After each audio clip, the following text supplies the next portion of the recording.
أعوذ بالله من الشيطان الرجيم بسم الله الرحمن الرحيم اللهم صل على سيدنا محمد وعلى آل سيدنا محمد وبارك وسلم وصل عليه ربي يسر ولا تعسر وتمم بالخير وبك نستعين يا فتاح يا فتاح يا فتاح ربنا زدنا علما ربنا زدنا علما ربنا زدنا علما۔ معزز طالبات، اللہ کے فضل و کرم سے ہم نے سورۃ الملک کے ترجمہ تفسیر کے 4 اسباق ہم پڑھ چکے ہیں، اور آج جو ہم پڑھیں گے وہ ہمارا 5واں سبق ہے، جو کہ ہم آیت نمبر 21 سے لے کے آیت نمبر 25 تک اس کا ترجمہ و تفسیر پڑھیں گے۔ ماشاءاللہ جو ہم نے 4 اسباق پڑھے ہیں، میری اپنی طرف سے مکمل کوشش ہے کہ آپ لوگوں کو لفظی ترجمہ مکمل طور پہ اچھے طریقے سے یاد ہو، تاکہ اب جب بھی اس کو پڑھیں، جب بھی آپ اس کو ریپیٹ کریں تو آپ کو یہ اچھے طریقے سے اس طرح سے یاد ہو کہ آپ اس کی ریڈنگ کریں اور آپ کے ذہن میں اس کا ترجمہ آئے، اور آپ مجھے بھی اپنی دعاؤں میں یاد رکھ سکیں اور اسے تا حیات آپ ذہن نشین کر سکیں، تا حیات اس کو یاد رکھ سکیں۔ میری پوری کوشش یہی ہے۔ اللہ تعالی ہمیں اس پر عمل کرنے کی بھی توفیق عطا فرمائے، آمین۔ سب سے پہلے ہمارے پاس آیت ہے امن ھذا الذی یرزقکم ان امسک رزقہ بل لجوا فی عتو ونفور۔ امن بھلا کون ہے، ھذا وہ، الذی جو کہ، یرزقکم تم کو رزق دے، کاف میں پیش کم تم کو، تمہیں، تمہارے لیے، اس طرح کی ضمیروں کے لیے استعمال ہوتا ہے۔ ان اگر، امسکا وہ روک دے، روک لے، رزقہ اپنا رزق،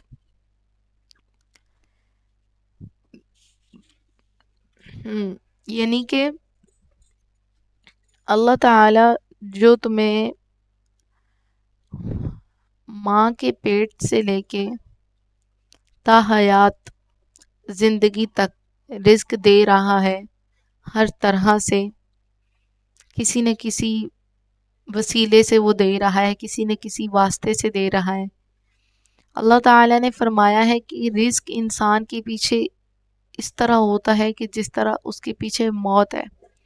اللہ تعالیٰ نے دنیا میں بھیجا ہے، اس کا رزق مقرر کر کے بھیجا ہے، اسے کب، کیسے اور کہاں دینا ہے۔ صرف اتنا کہہ دیا ہے کہ ہیلا تم کرو، وسیلہ میں بنوں گا، لیکن رزق دینا ہی دینا ہے سب۔ اب کافر ہے، اللہ تعالیٰ پر ایمان نہیں لاتے ہیں، لیکن اللہ تعالیٰ انہیں بھی رزق دے رہا ہے، سب کو دے رہا ہے۔ جو دوسری مخلوق ہے، جس طرح بلیاں لگا لیں، جو یہ بازاری کتے ہوتے ہیں یہ لگا لیں، چیونٹیاں لگا لیں، پانی میں رہنے والے جانور لگا لیں، ایک ہر طرح کی مخلوق کو، ہر طرح کے جانور کو، انسانوں کو، جہاں کہیں بھی ہیں انسان، غریب امیر، سب کو رزق دے رہا ہے، کسی نہ کسی طریقے سے سب کو رزق دے رہا ہے۔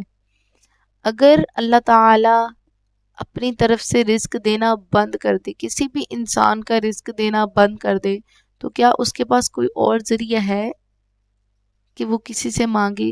اگر اللہ تعالیٰ بند کر دے کہ میں تمہیں تمہارے ہیلے سے بھی تمہارا وسیلہ نہیں بنوں گا، تو کوئی اور ہے جس کو ہم وسیلہ بنا سکیں؟ ہرگز نہیں۔ اللہ تعالیٰ کے ہونے کا یقین اور اللہ کے غیر کے نہ ہونے کا یقین آپ نے اپنے ذہنوں میں بٹھا لینا ہے۔ اللہ تعالیٰ ہوتا ہے، اللہ کے سوا کچھ نہیں ہوتا۔ اللہ کے سوا دنیا میں کوئی ایسی طاقت نہیں ہے، کوئی ایسی ہستی نہیں ہے جو کسی بیمار کو ٹھیک کر سکے اور کسی کو رزق دے سکے، کسی کو موت دے سکے، کسی کو زندگی دے سکے۔ اللہ کے سوا کوئی ایسی ہستی نہیں۔ تو اس میں اللہ تعالیٰ اسی بات کو پوچھ رہے ہیں کہ کوئی ہے وہ کون ہے وہ بتائیں، کون ہے وہ بتاؤ مجھے کہ اگر اللہ تعالیٰ رزق روک لے تو وہ تمہیں دے، کہ تم اللہ تعالیٰ کے بارے میں مختلف قسم کے فطور بناتے ہو، یا تم اللہ تعالیٰ سے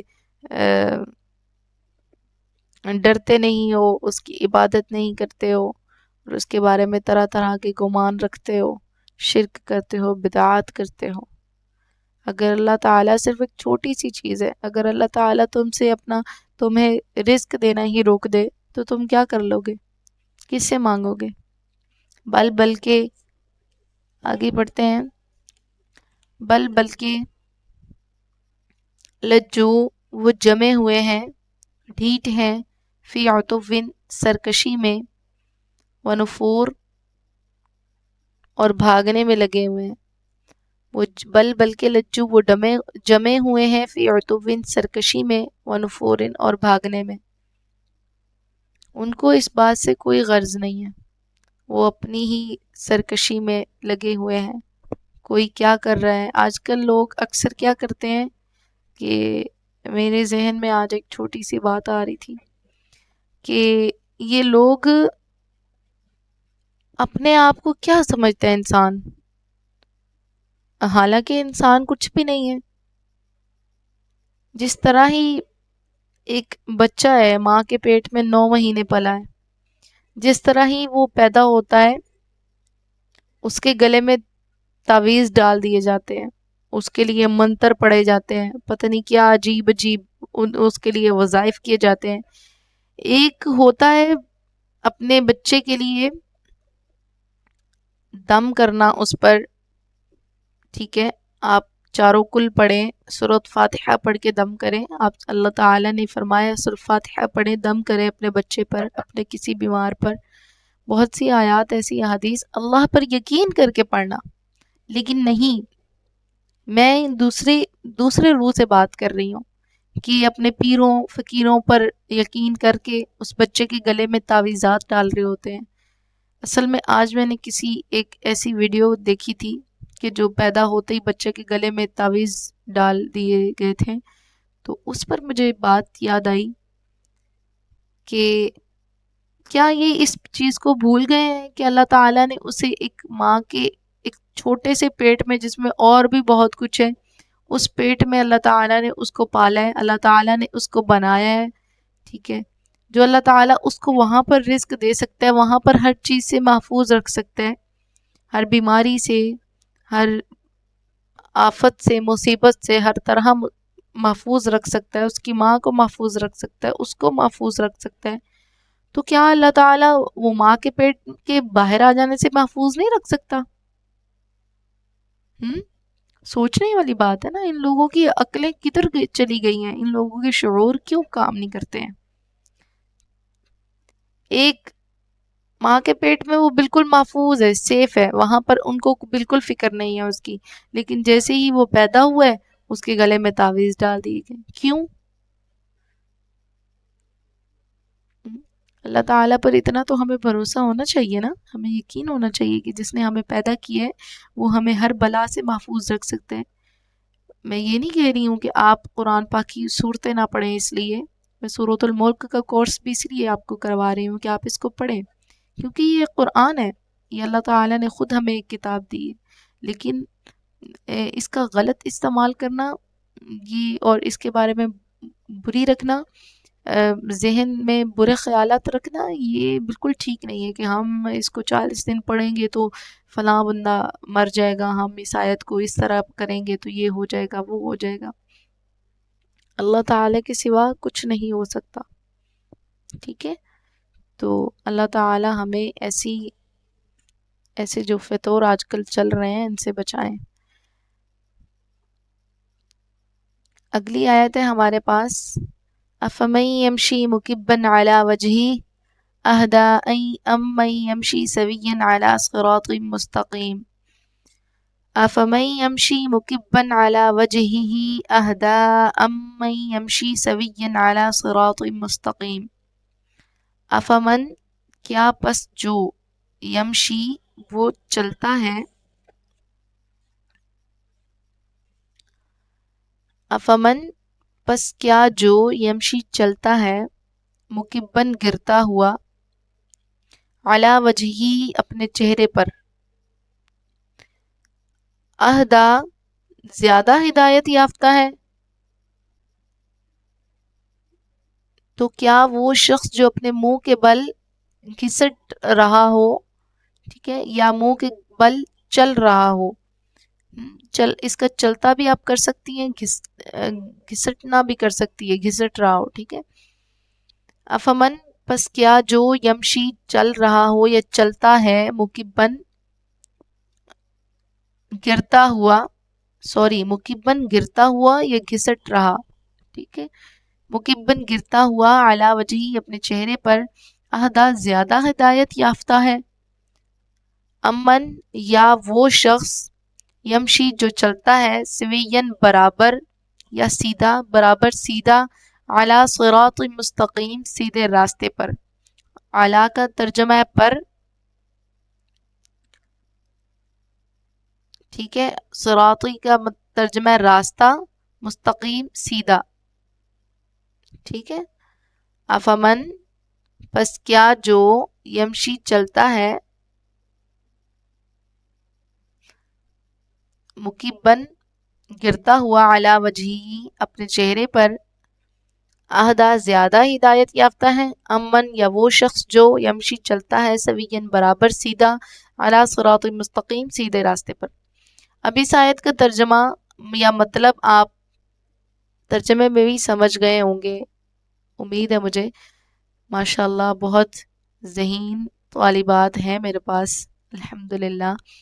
بس کیا وہ شخص جو اپنے منہ کے بل گھسٹ رہا ہو زیادہ ہدایت پر ہے، یا وہ جو سیدھا ہو کر چل رہا ہے ایک سیدھے راستے پر ہے؟ اس آیت میں دو قسم کے انسانوں کی طرز زندگی کا نقشہ دکھایا گیا ہے۔ ایک قسم کے انسان ایک قسم کے انسان وہ ہیں جو انسان ہوتے ہوئے بھی حیوانی سطح پر زندگی بسر کر رہے ہیں، جیسے ان کی حیوانی جبلت نہیں انہیں چلا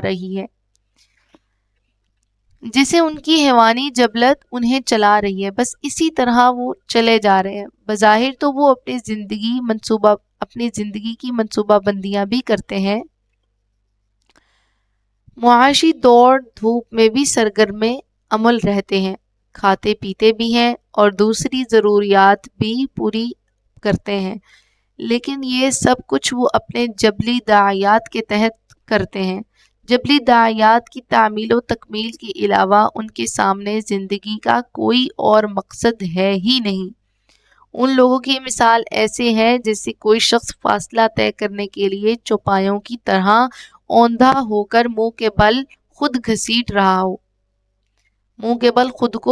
رہا ہو۔ ظاہر ہے ایسا شخص نہ تو راستہ دیکھ سکتا ہے اور نہ ہی اسے اپنی منزل کی کچھ خبر ہوتی ہے۔ دوسری مثال اس شخص کی ہے جو سیدھے راستے پر انسانوں کی طرح سیدھا کھڑے ہو کر چل رہا ہے۔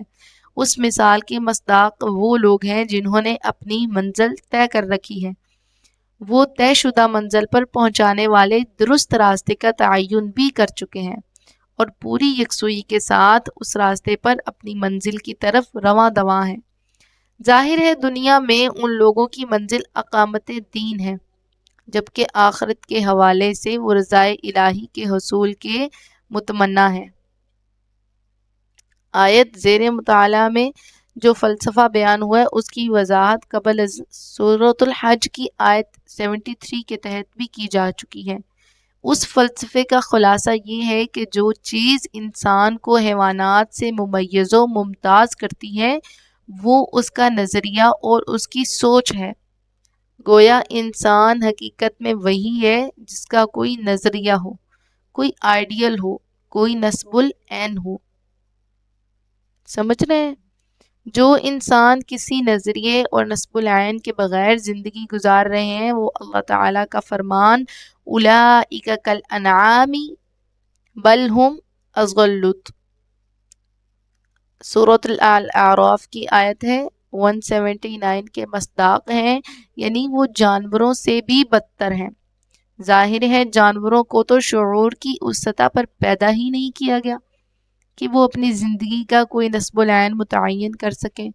ان کی تخلیق کا تو مقصد ہی یہ ہے کہ انسان کسی نہ کسی طور پر انہیں اپنے کام میں لائے، اور بس سورۃ الحج کی مذکورہ آیت 73 میں بتوں اور ان کے پجاریوں کی تمثیل کے پردے میں یہ حقیقت بھی واضح کر دی گئی ہے کہ جس انسان کا نظریہ یا آئیڈیل بلند ہوگا اس کی شخصیت بھی بلند ہوگی، جبکہ گھٹیا آئیڈیل کے پیچھے بھاگنے والے انسان کی سوچ اور شخصیت بھی گھٹیا ہو کر رہ جائے گی۔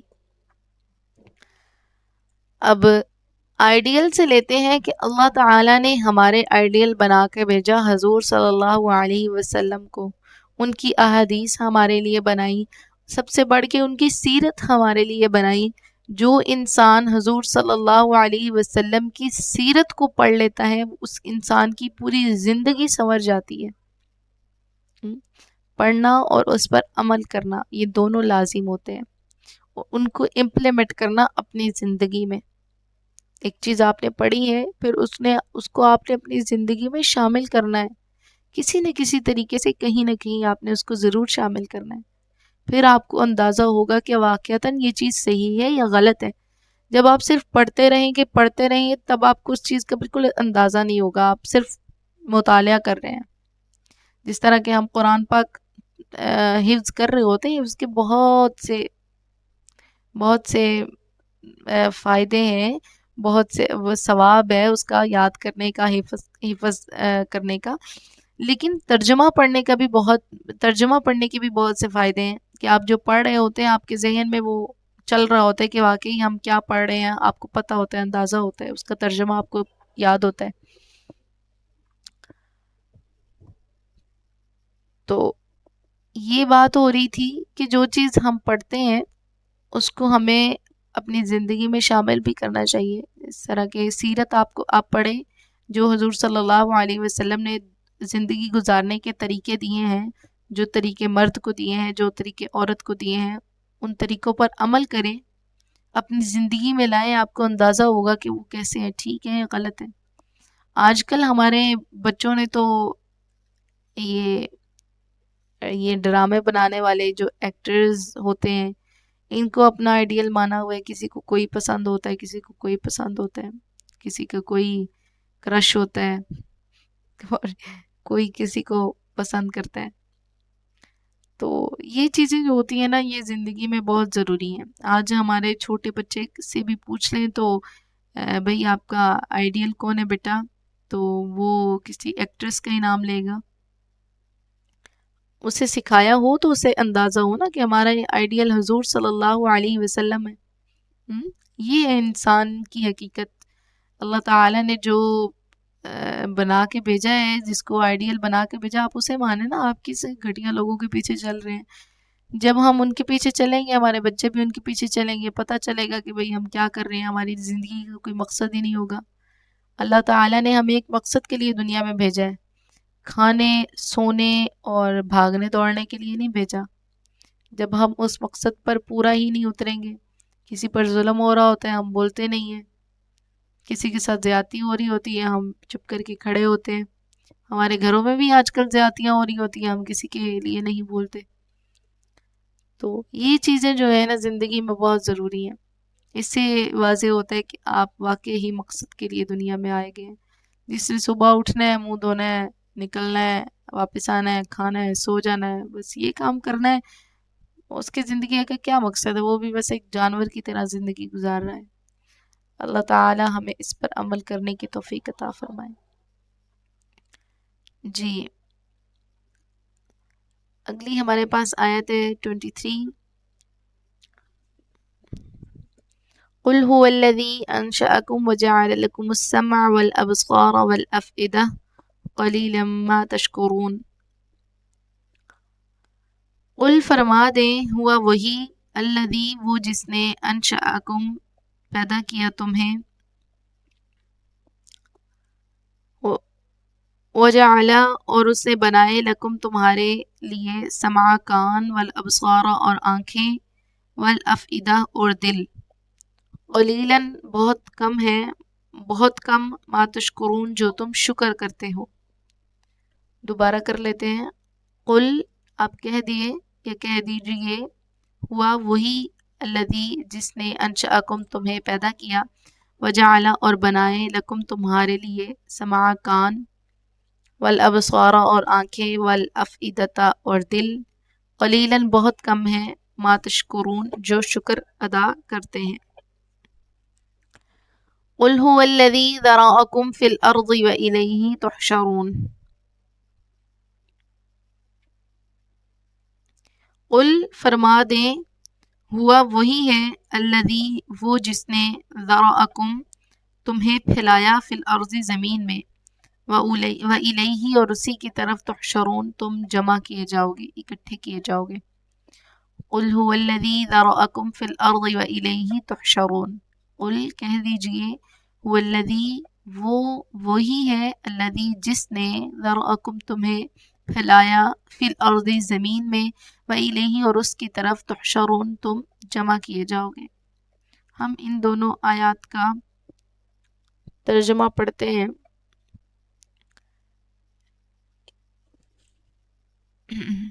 قل هو الذی انشأکم وجعل لکم السمع والابصار والافئدہ۔ کہہ دیجئے کہ وہی ہے جس نے تمہیں پیدا کیا اور تمہارے لیے کان، آنکھ اور دل بنائے۔ لغوی اعتبار سے لفظ انشاء اٹھانے اور پرورش کرنے کا مفہوم بھی دیتا ہے۔ لفظ فواد کے مفہوم کی وضاحت سورۃ بنی اسرائیل کی آیت کے تحت گزر چکی ہے۔ عام طور پر اس لفظ کا ترجمہ دل کیا جاتا ہے، لیکن اصل میں اس سے مراد انسان کی وہ صلاحیت ہے جس کی مدد سے وہ دستیاب معلومات کا تجزیہ کر کے نتائج اخذ کرتا ہے۔ چنانچہ اس لفظ میں عقل یا سمجھ بوجھ کے مفہوم بھی شامل ہیں۔ یہاں ایک اہم نکتہ یہ بھی سمجھ لیجئے کہ قرآن مجید میں جب انسان کی طبعی صلاحیتوں یا حواس کا تذکرہ ہوتا ہے تو السمع سماعت کا ذکر پہلے آتا ہے۔ اس کی وجہ یہ ہے کہ انسانی علم کے ذرائع میں پہلا اور بنیادی ذریعہ اس کی سماعت کا ہے۔ پچھلی نسلوں کے علمی آثار اور تجرباتی علم سے استفادہ کرنا ہر دور کے انسان کی ضرورت رہی ہے۔ اس علم کو بھی نسل در نسل منتقل کرنے کا بنیادی ذریعہ انسان کی سماعت ہی ہے۔ دوسرے حواس یا ذرائع اس میں اپنا حصہ بعد کے مراحل میں شامل کرتے ہیں۔ بہت ہی کم شکر ہے جو تم لوگ کرتے ہو۔ چلیں اب ہم اس کو آسان الفاظ میں ذرا میں آپ کو سمجھاتی ہوں۔ اس میں اعضائے انسانی میں سے ان 3 اعضاء کا ذکر ہے جن پر علم و ادراک اور شعور موقوف ہے۔ فلاسفہ نے علم و ادراک کے 5 ذریعے بیان کیے ہیں جن کو حواس خمسہ کہا جاتا ہے، یعنی سننا، دیکھنا، سونگھنا، چکھنا، چھونا۔ سونگھنے کے لیے ناک اور چکھنے کے لیے زبان اور چھونے کی قوت سارے بدن میں حق تعالی نے رکھی ہے۔ سننے کے لیے کان اور دیکھنے کے لیے آنکھ بنائی ہے۔ یہاں حق تعالی نے ان 5 چیزوں میں سے صرف 2 کا ذکر کیا ہے، یعنی کان اور آنکھ۔ وجہ یہ ہے کہ سونگھتے، چکھنے اور چھونے سے بہت کم چیزوں کا علم انسان کو حاصل ہوتا ہے۔ اس کے معلومات کا بڑا مدار سننے اور دیکھنے پر ہے، اور ان میں بھی سننے کو مقدم کیا گیا ہے، اور بنائے تمہارے لیے السمع کان، ٹھیک ہے، سماعت سننا مقدم کیا گیا، پہلے رکھا گیا ہے۔ غور کرو تو معلوم ہوگا کہ انسان کو اپنی عمر میں جتنی معلومات ہوئی ہیں ان میں سنی ہوئی چیزیں بنسبت دیکھی ہوئی چیزوں کے بدرجہ زائد ہوتی ہیں۔ اس لیے اس جگہ حواس خمسہ میں سے 2 پر اکتفا کیا گیا ہے کہ بیشتر معلومات انسانی انہیں 2 راہوں سے حاصل ہوتی ہے، اور تیسری چیز قلب کو بتلایا ہے کہ وہ اصل بنیاد اور مرکزی علم کا ہے۔ کانوں سے سنی ہوئی اور آنکھوں سے دیکھی ہوئی چیزوں کا علم بھی قلب پر موقوف ہے۔ قرآن کریم کی بہت سی آیات اس پر شاہد ہیں کہ قلب کو مرکزی علم قرار دیا ہے۔ ٹھیک ہے، کہ آپ سنیں گے، دیکھیں گے، تو پھر آپ کا دل مطمئن ہو یا نہ ہو، یہ دل آپ کا فیصلہ کرے گا۔ سب سے پہلے سنتے ہیں آپ، ٹھیک ہے، سننا مقدم ہے آگے، اس کے بعد آپ دیکھتے ہیں، اس کے بعد آپ کا دل بولتا ہے، آپ کا ضمیر بولتا ہے کہ یہ چیز صحیح ہے یا غلط ہے۔ آگے اللہ تعالیٰ کی قدرت شان اسی طرح ہی بیان ہو رہی ہے کہ کہہ دیجئے وہی ذات جس نے پھیلایا تم کو فی الارض زمین میں، اللہ تعالیٰ نے ایک انسان بنا کے اور اسی میں سے ایک فیمیل بنا کے انہی سے نسل در نسل چلا کے بہت سے انسان پھیلا دیے، اتنی دنیا بنا دی، اتنی دنیا بنا دی، اتنے ملک ہیں، اتنے شہر ہیں، اتنے لوگ ہیں، جہاں دیکھیں لوگ ہی لوگ ہیں، ہسپتالوں میں لوگ ہیں، گھروں میں لوگ ہیں، شادی حالوں میں لوگ ہیں، سڑکوں میں لوگ ہیں، ہر جگہ پر لوگ ہیں، اتنے انسان ہیں ماشاءاللہ اللہ کی دنیا میں، اور قیامت والے دن سب اسی کی طرف دوڑے چلے جائیں گے۔ ثم یمیتکم ثم یحییکم ثم الیہ ترجعون، کہ پہلے تمہیں مارا، پھر زندہ کیا، پھر تمہیں دوبارہ مارے گا، ٹھیک ہے، پہلے تم مردہ تھے، پھر تمہیں زندہ کیا، پھر تمہیں دوبارہ مردہ کرے گا، اور پھر تمہیں دوبارہ اٹھائے گا۔ کس طرح سب قبروں سے اٹھ کے اللہ کے حشر کی طرف، میدان کی طرف دوڑتے چلے جائیں گے، دوڑتے چلے جائیں گے۔ وَإِلَيْهِ تُحْشَرُونَ، اور اسی کی طرف تحشرون، تم اکٹھے کیے جاؤ گے۔ جی، تو اگلی ہمارے پاس آخری آیت ہے، وَيَقُولُونَ، اور وہ کہتے ہیں، مَتَى، کب، هَذَا الْوَعْدُ، کب ہے یہ وعدہ، ان کنتم صادقین، اگر ہو تم سچے۔ کافر لوگ جب ان کو دعوت دی جاتی تھی یا ان کو کسی وعید کے بارے میں بتایا جاتا تھا، تو وہ یہی کہتے تھے کہ جس کے بارے میں تم ذکر کر رہے ہو یہ کب آئے گی، اس کو لاؤ، اگر تم سچے ہو تو اس کو لاؤ۔ اور جب پھر ان پر عذاب آتا تھا تو تب وہ کہتے تھے کاش ہم نے یہ نہ کہا ہوتا، کاش ہم نے یہ نہ کہا ہوتا۔ اللہ تعالی ہمیں اس پر عمل کرنے کی توفیق عطا فرمائے، اور جو بھی ہم سے اس میں کمی بیشی ہوئی ہے، مجھ سے اور آپ سے اس کو یاد کرنے میں ہو، اللہ تعالیٰ اس کو معاف فرمائے اور ہمیں اس پر عمل کرنے کی توفیق عطا فرمائے۔ وصلی اللہ تعالی علی خیر خلقہ محمد وآلہ وصحبہ اجمعین برحمتک یا ارحم الراحمین۔ جزاک اللہ خیرا، احسن الجزاء فی الدارین۔ السلام علیکم ورحمۃ اللہ وبرکاتہ۔